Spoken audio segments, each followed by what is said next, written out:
বৈষম্যবিরোধী ছাত্র আন্দোলনে পুলিশের গুলিতে শহীদ রংপুরের বেগম রোকেয়া বিশ্ববিদ্যালয়ের ইংরেজি বিভাগের শিক্ষার্থী আবু সাইদ হত্যা মামলার এজাহারভুক্ত আসামি বিশ্ববিদ্যালয়ের সাবেক প্রক্টর শরীফুল ইসলামকে গ্রেফতার করেছে police bureau of investigation.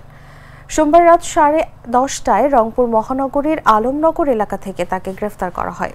PBI রংপুরের পুলিশ সুপার জাকির হোসেন জানান, আবু সাইদ হত্যা মামলার এজাহারভুক্ত আসামি শরীফুল ইসলামের বিরুদ্ধে ঘটনাস্থলে উপস্থিত থেকে পুলিশকে গুলি করতে নির্দেশনা দেওয়ার অভিযোগ আছে।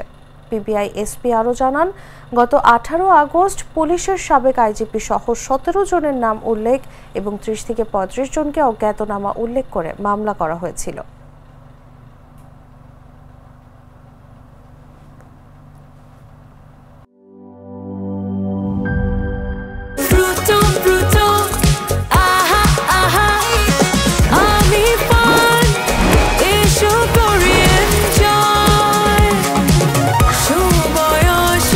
প্রাণ ফ্রুটো, সময় অসময় ফ্রুটোময়।